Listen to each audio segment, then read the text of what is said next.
ये हमारे पास photo electric effect जो आया है वो आइंस्टाइन ने ही दिया है, ये भी हमारे पास आइंस्टाइन का ही दिया हुआ है। अब फोटो इलेक्ट्रिक इफेक्ट से हम नाम से ही इसको पता चल जाता है हमारे पास। फोटो हमारे पास निकला है फोटोन से, और फोटोन का मतलब क्या होता है? Light, right? Light is what? Light is actually the combination of packets of energy. तो पैकेट्स ऑफ एनर्जी को हम फोटोन ही तो बोल रहे होते हैं, तो इसका मतलब लाइट ले लेते हैं। और इलेक्ट्रिक हम किसको बोल रहे हैं भाई? ये हमारे पास आया इलेक्ट्रॉन से, और हमें पता है द मूविंग ऑफ इलेक्ट्रॉन हमारे पास क्या देंगे? करंट देंगे, ठीक है? तो इलेक्ट्रिक से हम करंट ले लेते हैं और फोटो से हम लाइट ले लेते हैं। भाई हमारे पास लाइट प्रोड्यूस करवाएगी करंट को, light will produce current. Photo electric effect होता ही है कि लाइट को हम यूज़ करके करंट को प्रोड्यूस करवाएंगे, और ये दोबारा आइंस्टाइन ने दी थी। आइंस्टाइन को इसके ऊपर नोबेल प्राइज़ भी मिला था।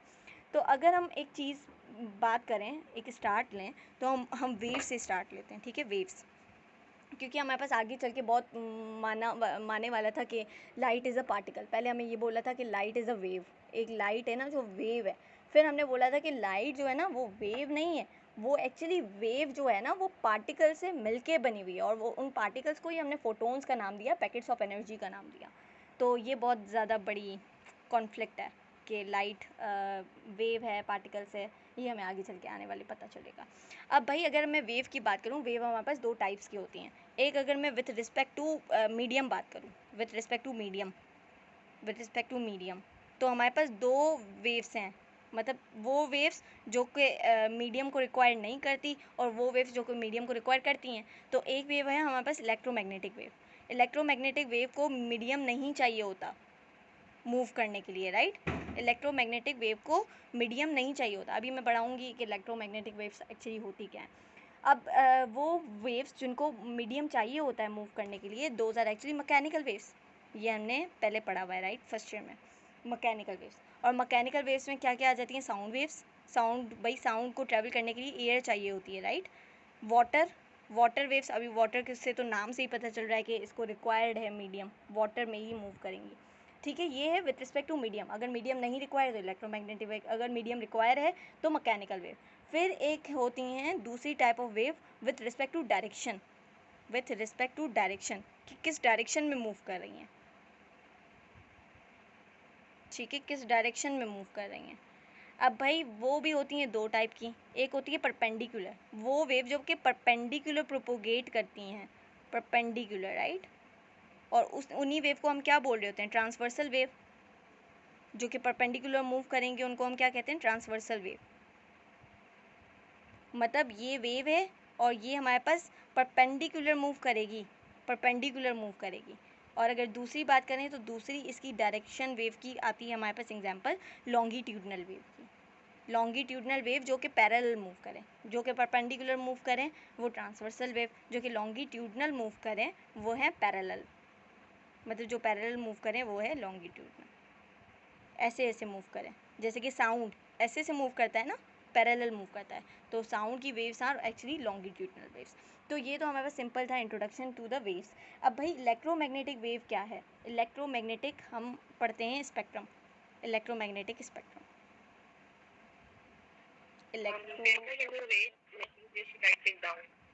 हाँ,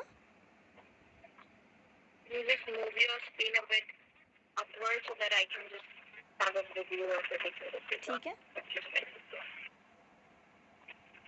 So the electromagnetic waves does not require medium. That's electromagnetic wave, right? Like, what should be the example of it? ये ही एग्जाम्पल पढ़ाने वाली थी। अब इलेक्ट्रोमैग्नेटिक वेव्स में हमारे पास पूरा इलेक्ट्रोमैग्नेटिक स्पेक्ट्रम आ जाता है। कौन सी वेव्स हमारे पास इलेक्ट्रोमैग्नेटिक वेव्स होंगी एक्चुअली? तो वो हमारे पास क्या है, हम ऐसे याद कर सकते हैं। Rahul's mother is visiting uncle Xavier's garden. आप ऐसे याद कर सकते हैं, Rahul mother is visiting uncle Xavier's garden. अब क्या है इसका मतलब क्या है? Rahul mother is visiting uncle Xavier's garden. Rahul मतलब आर से मतलब है रेडियो वेव्स, ठीक है? एम से मतलब है माइक्रोवेव्स। आई का मतलब है इंफ्रारेड वेव्स। इंफ्रारेड। वी से मतलब है विजिबल, विजिबल रेज, ठीक है। यू का मतलब है ultra violet waves, UV, ultra violet. Z का मतलब है एक्स रेज, और ये जी का मतलब है गामा रेज, ठीक है, गामा रेज। तो Rahul mother is visiting uncle Xavier's garden. Radio waves, microwaves, infrared waves, visible waves और ultraviolet waves, X rays, gamma rays. अब हमारे पास होता क्या है यहाँ पर, अगर हम यहाँ की बात करें तो यहाँ पर हमारे पास वो जो वेव लेंथ होती है ना, वेव लेंथ जिसको हम लैम्डा से शो करते हैं, वो सबसे ज़्यादा होती है और एनर्जी इसके पास कम होती है। एनर्जी कम है तो भाई फ्रिक्वेंसी भी तो कम है, क्योंकि एनर्जी हमारे पास टोटल होती क्या है, energy E is equal to हमारे पास सी, आप ऐसे बोल सकते हैं E is equal to H mu, हम बोलते हैं E is equal to H mu. अब एच तो हमारे पास प्लांक्स कांस्टेंट होता है, म्यू को हम as a C upon lambda भी लिख सकते हैं, C upon lambda. H is actually, mu is actually हमारे पास फ्रिक्वेंसी, फ्रिक्वेंसी है म्यू हमारे पास। तो अगर देखें तो एनर्जी और फ्रिक्वेंसी का रिलेशन डायरेक्टली प्रोपोर्शनल का है, तो डायरेक्टली प्रोपोर्शनल। और अगर हमने म्यू को खोल दिया विच इज़ फ्रिक्वेंसी, तो ये हमारे पास सी अपॉन लेमडा होता है। तो अगर ई का रिलेशन लेमडा से देखें तो इन्वर्सली प्रोपोर्शनल का है, ठीक है। तो अगर लेमडा ज़्यादा है तो एनर्जी कम होगी, और अगर एनर्जी कम है तो एनर्जी और फ्रिक्वेंसी का रिलेशन डायरेक्टली प्रोपोर्शनल का है, तो फ्रिक्वेंसी भी कम होगी, राइट। तो लेमडा ज़्यादा है, अगर रेडियो वेव्स की बात करें तो लेमडा ज़्यादा है, वेवलेंथ सबसे ज़्यादा रेडियो वेव्स की होती है, और एनर्जी सबसे कम होती है, फ्रिक्वेंसी सबसे कम होती है। यहाँ से हम चलते जाएंगे तो हमारे पास लेमडा, लेमडा बढ़ता जाएगा, सॉरी लेमडा कम होता जाएगा, लेमडा कम होता जाएगा, एनर्जी बढ़ती जाएगी और फ्रिक्वेंसी बढ़ती जाएगी। तो हम बोल सकते हैं कि एनर्जी और फ्रिक्वेंसी सबसे ज़्यादा किसकी होगी, गामा रेस की होगी। एनर्जी फ्रिक्वेंसी सबसे कम किसकी होगी, रेडियो वेव्स की होगी। एनर्जी सबसे ज़्यादा किसकी होगी, गामा रेस की होगी, और सबसे कम होगी रेडियो वेव्स की। इसी तरह लेमडा वेवलेंथ सबसे कम किसकी होगी, गामा रेस की होगी, और हमारे पास सबसे ज़्यादा किसकी होगी, रेडियो वेव्स की होगी, ठीक है। अब विजिबल लाइट हमारे पास और 7 कलर्स में ब्रेक होती है, विजिबल लाइट जो हमें दिख रही है, ठीक है, विजिबल लाइट जो हमें दिख रही है।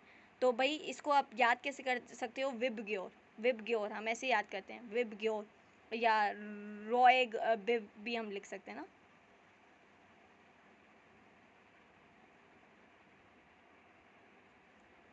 ये देखो विबग्योर, विबग्योर। अब ये हमारे पास रेड कलर, ये है ऑरेंज कलर, ये लिखूंगी नहीं, Y, Y is for yellow colour, G is for green, B for blue, I for indigo, V for violet. ये हमारे पास कलर्स आ गए, ठीक है। अब भाई रेड की वेवलेंथ बड़ी होगी, हमें पता है विजिबल लाइट में से रेड की वेवलेंथ बड़ी होगी और एनर्जी कम, वेवलेंथ बड़ी होगी तो ऐसे लिखना चाहिए ना, एनर्जी कम होगी और फ्रिक्वेंसी भी कम होगी। और यहाँ पर आते आते दोबारा से हमारे पास वॉयलेट की एनर्जी सबसे ज़्यादा हो जाएगी, फ्रीक्वेंसी सबसे ज़्यादा हो जाएगी और वेवलेंथ कम हो जाएगी। तो ये समझ आया कि इलेक्ट्रोमैग्नेटिक वेव्स हमारे पास क्या होती हैं, उसमें से ही हमारे पास विजिबल लाइट आती है।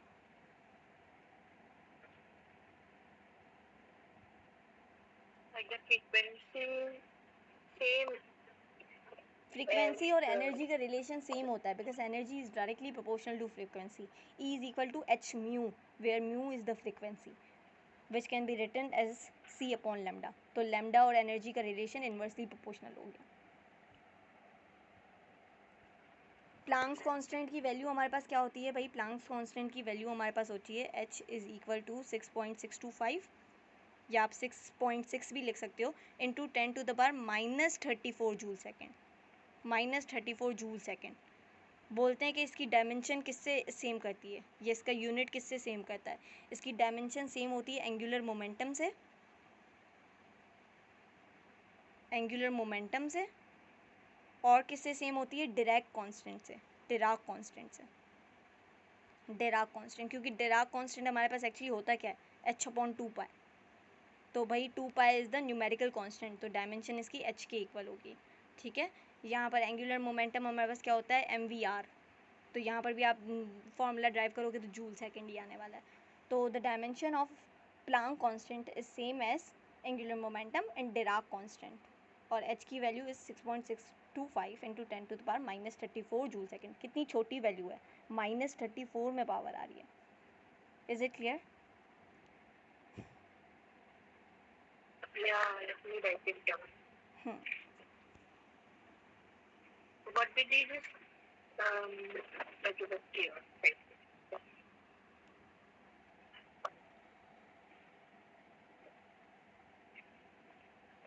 So the radio wave की जो wavelength है and the red color की जो wavelength है is the highest one. हाँ, लेकिन रेड वाले की कम है as compare to radio waves, क्योंकि विजिबल लाइट तक आते थोड़ी सी तो वेवलेंथ कम होगी ना।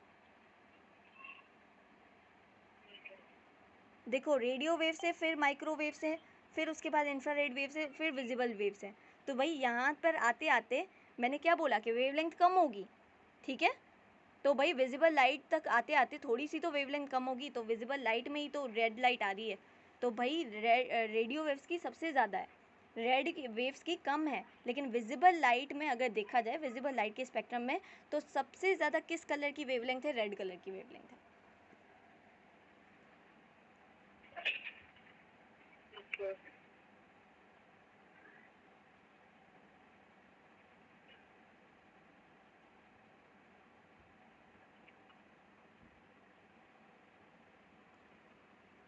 आगे चलें? Yes. ठीक है, अब हम थोड़े फार्मूलाज पढ़ लेते हैं। हमने पहले तो पढ़ लिया E is equal to H mu होता है हमारे पास, ठीक है। Mu can be also written as C upon lambda.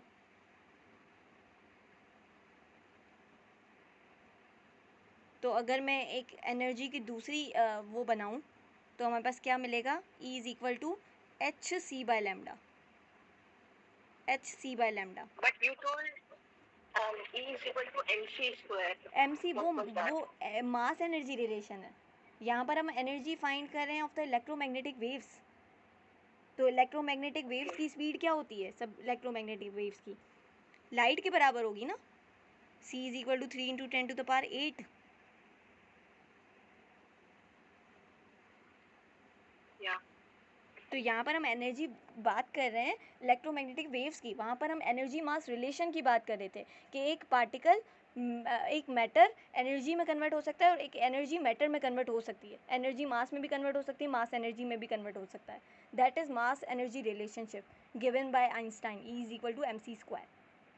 यहाँ पर हमारे पास energy of the electromagnetic wave है which is E is equal to H mu, ठीक है। एच म्यू, तो म्यू का मतलब क्या होता है? C upon lambda. Frequency is equal to speed of light upon wavelength of light.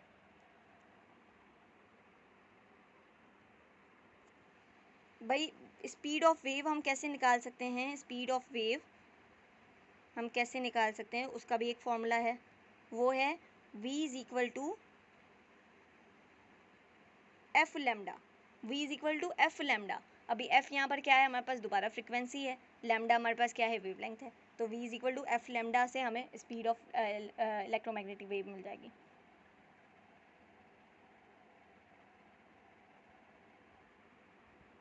ये स्पीड ऑफ वेव है, और स्पीड ऑफ अगर लाइट निकालनी है तो हमें पता है स्पीड ऑफ लाइट हमारे पास 3 इंटू 10⁸ के इक्वल है विच इज़ c। तो c is equal to F lambda, ये इलेक्ट्रोमैग्नेटिक वेव की स्पीड आ जाएगी। आई होप ये थोड़ा रिलेशन क्लियर होगा। Okay. अब हम जाते हैं हमारे फोटो इलेक्ट्रिक इफेक्ट के ऊपर, क्योंकि अब ये हमारे पास बेसिक चीज़ें अगर क्लियर हैं तो अब हमारे पास फोटो इलेक्ट्रिक इफेक्ट भी क्लियर होना चाहिए, ठीक है। फोटो इलेक्ट्रिक इफेक्ट मैंने थोड़ा सा बताया था कि फोटोन से, मतलब लाइट से हम करंट को जनरेट करेंगे, लाइट से हम करंट को जनरेट करेंगे। पहले तो मैं इसका थोड़ा सा बेसिक ओवरव्यू दे देती हूँ कि एक समझ लो कि ये एक हमारे पास प्लेट है, और ये प्लेट हमारे पास क्या है? मेटल की प्लेट है, मेटल की प्लेट है। अब भाई मेटल की प्लेट है तो इसमें क्या होगा? फ्री इलेक्ट्रॉन्स होंगे, मेटल पर होते हैं ना फ्री इलेक्ट्रॉन्स, तो यहाँ पर हमारे पास फ्री इलेक्ट्रॉन्स होंगे इस मेटल की प्लेट पर। लाइट आएगी, कहीं से भी लाइट आएगी, फोटोन आएगा, ये हमारे पास फॉर एग्जाम्पल फोटोन है, वो आएगा, वो एक इलेक्ट्रॉन पर हिट करेगा और एक इलेक्ट्रॉन बाहर निकलेगा, वो एक इलेक्ट्रॉन पर हिट करेगा और इलेक्ट्रॉन बाहर निकलेगा। और फिर हमारे पास यहाँ पर फॉर एग्जांपल यहाँ पर हमारे पास इलेक्ट्रॉन एब्जॉर्बर है, एक प्लेट है जो कि है इलेक्ट्रॉन एब्जॉर्बर, जो कि इलेक्ट्रॉन्स को एब्जॉर्ब करेगा। और फिर इस इलेक्ट्रॉन एब्जॉर्बर को हमने कनेक्ट कर दिया एम मीटर से। एम मीटर क्या होता है, करंट को मेजर करता है। भाई क्यों हमने एम मीटर कनेक्ट किया, क्योंकि हमें पता है जब इलेक्ट्रॉन्स आएगा और इलेक्ट्रॉन्स मूव करेंगे तो the movement of electron produce current. तो हमें जानना है कि करंट प्रोड्यूस हो रही है या नहीं, तो हम करंट को किससे मेजर करते हैं, एम मीटर से मेजर करते हैं। तो हमने एक एम मीटर कनेक्ट कर लिया। ये एक बेसिक ओवरव्यू है फोटो इलेक्ट्रिक इफेक्ट का या फोटो इलेक्ट्रिक करंट का। अब हम इसको अच्छी तरह पढ़ते हैं। फॉर एग्जांपल ये हमारे पास, जैसे मैंने वहाँ पर प्लेट बनाई थी ऐसी सीधी, अब मैं इस प्लेट को थोड़ा अच्छा करके बना लेती हूँ। ये हमारे पास प्लेट है, ठीक है। अब हमें पता है हमारे पास जो आएगी, यहाँ पर हमारे पास होते हैं फ्री इलेक्ट्रॉन्स, ये मैंने बना दिए फ्री इलेक्ट्रॉन्स। अब ये हमारे पास फ्री इलेक्ट्रॉन्स हमारे पास मेटल के ऊपर पहले से ही पड़े हैं। हमने मेटल क्यों दिया, क्योंकि मेटल हमारे पास गुड कंडक्टर है, और मेटल हमारे पास, मेटल में हमारे पास फ्री इलेक्ट्रॉन्स भी होते हैं, तो हमारे पास इलेक्ट्रॉन्स जल्दी भी रिलीज़ हो सकते हैं, इसलिए हमने एक मेटल को ले लिया। अब हमें पता है यहाँ पर एक फोटोन आएगा। फोटोन आने से पहले आप वर्क फंक्शन के बारे में समझ लो। वर्क फंक्शन वो होता है जिसको हम फाई से डिनोट करते हैं। ये है हमारे पास वर्क फंक्शन। भाई हर हिसाब से तो इलेक्ट्रॉन बाहर थोड़ी ना निकल सकता है। फॉर एग्जांपल अगर मैं एक फोटोन को मारती हूँ तो भाई उस फोटोन की एनर्जी ज़्यादा होनी चाहिए ना, फिर ही तो एक इलेक्ट्रॉन बाहर निकलेगा। अगर मैं फॉर एग्जांपल एक बात करूँ, मैं आ जाती हूँ तुम्हें रूम से बाहर निकालने, तो मेरी एनर्जी तुम्हारी एनर्जी के हिसाब से कम है, तो मैं तो तुम्हें रूम से बाहर नहीं निकाल पाऊँगी। तो ऐसे ही समझ लो कि मैं एक फ़ोटोन हूँ और तुम एक इलेक्ट्रॉन हो जो कि अपने मेटल मतलब अपने घर पर हो, ठीक है। तो तुम एक इलेक्ट्रॉन हो, मैं एक फ़ोटोन हूँ। मैं आऊँगी, मेरी एनर्जी ज़्यादा होनी चाहिए, फिर ही तो मैं तुम्हें अपने घर से, तुम्हें अपने मेटल से बाहर निकाल सकती हूँ। एक इलेक्ट्रॉन को अपने घर से बाहर निकालूंगी, मेरी एनर्जी ज़्यादा होनी चाहिए, लेकिन अभी मेरी एनर्जी कम है तो मैं तुम्हें अपने घर से बाहर निकाल ही नहीं पाऊँगी। तो भाई मेरी एनर्जी ज़्यादा होनी चाहिए। तो भाई तुम्हारी एनर्जी जो होगी, मतलब वो एनर्जी जो कि मेटल को रिक्वायर्ड है अपने इलेक्ट्रॉन को घर से बाहर निकालने का, मतलब मैं आऊँगी, अगर मेरी एनर्जी ज़्यादा है तो भाई मैं तुम्हें अपने घर से बाहर निकाल सकती हूँ, तुम्हारे घर से बाहर निकाल सकती हूँ। तो वो एनर्जी जो कि तुम्हारे घर के पास है, तुम्हें रिलीज़ करने के लिए, उस एनर्जी को हम बोलते हैं वर्क फंक्शन। तो work function is what, it is the energy required, वो एनर्जी जो कि रिक्वायर्ड है टू रिलीज़ एन इलेक्ट्रॉन, वो एनर्जी जो कि रिक्वायर्ड है इलेक्ट्रॉन को रिलीज़ करने के लिए, to release electron from metal, उसको हम बोलते हैं वर्क फंक्शन फ्रॉम मेटल, ठीक है। उसको हम क्या बोलते हैं, हम बोलते हैं वर्क फंक्शन। अब भाई हमें पता है कि ये जो फोटोन आ रहा है जी, यार मुझे कैन यू टेल मी तुमने कहाँ से पढ़ा है, like this is so very. और वर्क फंक्शन वो हमारे पास एनर्जी है जो कि रिक्वायर्ड है एक मेटल को अपने इलेक्ट्रॉन को लूज़ करने के लिए। तो ये हमारे पास वर्क फंक्शन हम बोल सकते हैं, this is the property of किसकी है, ये हमारे पास प्रॉपर्टी मेटल की है, ठीक है, क्योंकि मेटल को रिक्वायर्ड है ना ये एनर्जी, तो ये प्रॉपर्टी मेटल की है, प्रॉपर्टी ऑफ अ मेटल, ठीक है।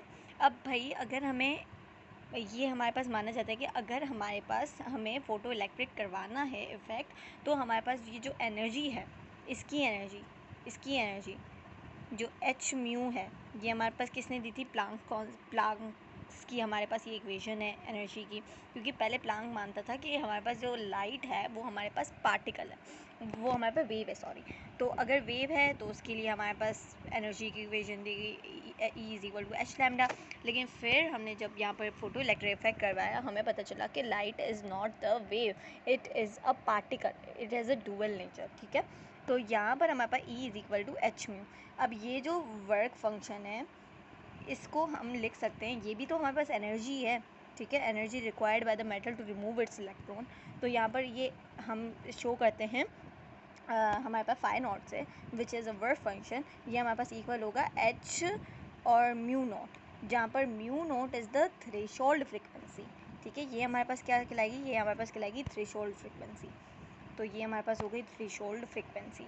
अब ये थ्रेशोल्ड फ्रिक्वेंसी ये हमारे पास भाई किस चीज़ का नाम है जिसको हम म्यू नोट से शो करते हैं, ये हमारे पास इस चीज़ का नाम है कि ये हमारे पास वो मिनिमम फ्रिक्वेंसी लाइट की है जो कि इलेक्ट्रॉन्स को मूव करने में हेल्प करती है या फोटो इलेक्ट्रिक को इफ़ेक्ट को करवाने में हेल्प करती है। तो मैं यहाँ पर लिख सकती हूँ this is the minimum and frequency, this is the minimum frequency of light that causes photo electric effect, right.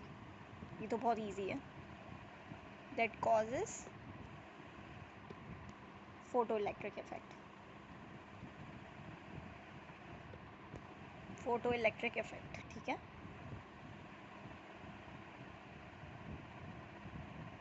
वो मिनिमम एनर्जी जो कि फ़ोटो इलेक्ट्रिक इफेक्ट को हमारे पास हेल्प करवाती है करने में, तो इसको हम बोलते हैं थ्रेशोल्ड फ्रिक्वेंसी। अब भाई हमारे पास दूसरा फैक्टर आ जाता है कट ऑफ वेवलेंथ का, क्योंकि हमें पता है एक तो हमने ई का फॉर्मूला पढ़ा है, E is equal to H mu. ठीक है, दूसरा भी तो हमने फॉर्मूला पढ़ा है, E is equal to where mu is equal to C upon lambda, तो H is C, E is equal to H C upon lambda. तो यहाँ पर अगर पहले हमारे पास वर्क फंक्शन था एच म्यू नोट, तो अब मैं इसको ऐसे भी तो लिख सकती हूँ म्यू नॉट की जगह सी अपॉन लेमडा नॉट। तो यहाँ पर ये लेमडा नॉट क्या पर हमारे पास क्या है, lambda naught is the cut off wavelength. ठीक है, ये हमारे पास क्या है, cut off wavelength,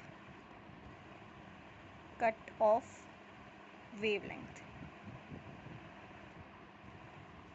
cut off wavelength. ये हमारे पास वो मैक्सिमम वेवलेंथ होगी जिसके ऊपर हमारे पास हमारा फ़ोटो इलेक्ट्रिक इफ़ेक्ट होगा। ठीक है, तो अगर मैं अब फ़ोटो इलेक्ट्रिक की इक्वेशन बनाऊँ पूरी की पूरी, फ़ोटो इलेक्ट्रिक की इक्वेशन, क्योंकि हमें पता है यहाँ से हमारे पास आएगा एनर्जी, मतलब फ़ोटोन कोई भी जिसकी एनर्जी होगी is equal to H mu या एच सी अपॉन लेमडा, वो हमारे पास इलेक्ट्रॉन को हिट करेगा, वर्क फंक्शन वो इलेक्ट्रॉन तब निकलेगा जब उसका वर्क फंक्शन कम होगा, मतलब एनर्जी ज़्यादा होगी, तो work function is equal to H mu naught. ठीक है, तो फिर वहाँ से जो एनर्जी इस एनर्जी की बच जाएगी वो हमारे पास as a kinetic energy use होगी, और ये काइनेटिक एनर्जी हमारे पास ये इलेक्ट्रॉन मूव करके इस वाले पर चले जाएंगे, राइट। और इस वाले से हमने कनेक्ट कर लिया एक एम मीटर जो कि हमें शो करेगा कि करंट मूव कर रही है या नहीं। तो डेफिनेटली यहाँ पे इलेक्ट्रॉन आएंगे अपनी काइनेटिक एनर्जी लेके यहाँ पे मूव करेंगे, तो यहाँ पर ये सुई घूमेगी एम मीटर की, जहाँ से हमें पता चलेगा करंट इज़ प्रोड्यूस्ड। इससे हमें पता चलता है कि फ़ोटोन हमारे पास करंट प्रोड्यूस करते हैं, वो एक्चुअली फ़ोटो करंट प्रोड्यूस करते हैं। ठीक है, तो अब हमारे पास फ़ोटो इलेक्ट्रिक इक्वेशन क्या बनी, हमारे पास फ़ोटो इलेक्ट्रिक इक्वेशन, अब मैं यहाँ पे लिख रही हूँ फ़ोटो इलेक्ट्रिक इक्वेशन। तो अब हमारे पास फ़ोटो इलेक्ट्रिक इक्वेशन क्या बनी, क्योंकि हमें पता है जो टोटल एनर्जी होगी वो हमारे पास यूज़ होगी एक तो वर्क फंक्शन में, एक हमारे पास यूज़ होगी वर्क फंक्शन में, और हमारे पास काइनेटिक एनर्जी में, राइट। तो अब ये एनर्जी को मैंने क्या बोला, एच म्यू, या मैं इसको ऐसे भी लिख सकती हूँ H C upon lambda is equal to mu naught की जगह मैं H mu naught which is threshold frequency, या मैं इसको H C upon cut off wavelength भी लिख सकती हूँ। ठीक है, और प्लस हमारी kinetic energy which is equal to definitely half M V square, या इसका दूसरा फॉर्मूला करंट के लिए होता है E V naught, where V naught is the stopping potential, ये वो पोटेंशियल है जो कि स्टॉप करेगा, राइट। तो this is stopping potential and E is the charge of the electron, which is very simple, right. अब भाई फ़ोटो इलेक्ट्रिक कब होगा, फ़ोटो इलेक्ट्रिक इफेक्ट कब होगा, जब हमारी एनर्जी ज़्यादा है, किससे, हमारे वर्क फंक्शन से। हमारी एनर्जी ज़्यादा है हमारे वर्क फंक्शन से, मतलब हमारा जो म्यू है वो ज़्यादा है म्यू नॉट से, मतलब हमारी जो वेवलेंथ है वो कम है वेवलेंथ ऑफ हमारे पास कट ऑफ वेवलेंथ से, तभी तो हमारा फ़ोटो इलेक्ट्रिक इफ़ेक्ट पॉसिबल है, photo electric effect possible, photo electric effect possible, वरना तो फ़ोटो इलेक्ट्रिक इफ़ेक्ट होगा ही नहीं अगर ये पॉसिबल हमारे पास नहीं होता। तो this is how simple it is. तो हमने हमारी फ़ोटो इलेक्ट्रिक इफ़ेक्ट भी पढ़ लिया। दिस इज़ वेरी सिंपल, इसमें कोई वो रॉकेट साइंस नहीं थी बिल्कुल, राइट। तो अब हम क्या करने वाले हैं, अब हमारा लास्ट हम इस चीज़ में फ़ोटो इलेक्ट्रिक इफ़ेक्ट में देखने वाले हैं कि हमारी इंटेंसिटी क्या रोल प्ले करती है, राइट। तो फॉर एग्ज़ाम्पल ये मेरे पास एक प्लेट है ए और मैं यहाँ से मार रही हूँ अपने फ़ोटोन को यहाँ पर, ठीक है। अब ये दूसरी मेरे पास प्लेट है बी और इसके लिए मैं फ़ोटोन को मार रही हूँ यहाँ से।